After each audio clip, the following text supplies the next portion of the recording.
শীতের রাত, ঘন কুয়াশায় ঢেকে গেছে চন্দনপুর গ্রাম। রাস্তার বাতিগুলো কুয়াশার ভেতর কাঁপছে। এই গ্রামে শীত নামলেই ঘটে এক অজানা রহস্য। এই গ্রামেই একদিন এসে পৌঁছালো হরিপদ। সন্ধ্যা হতেই সবাই দরজা বন্ধ করছে কেন? কিছু জিজ্ঞেস করো না বাবা, চুপচাপ ঘরে ঢুকো।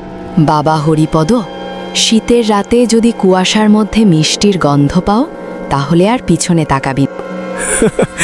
এসব গল্প তো ছোটদের জন্য। গভীর রাত, হরিপদের পেটে খিদে। হঠাৎ কুয়াশার ভেতর ভেসে এলো মিষ্টির।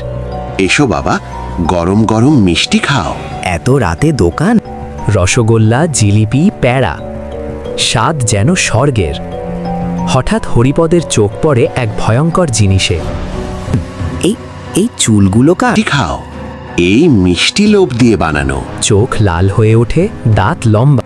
যে লোভ সামলাতে পারে না সেই দোকান ছাড়তে পারে না। আমাকে ছেড়ে দাও। হরিপদ, পিছনে সরে আয়। ওম নমঃ শিবায়। সকাল, কুয়াশা নেই, দোকান নেই, শুধু ছাই আর ভাঙা চুলা।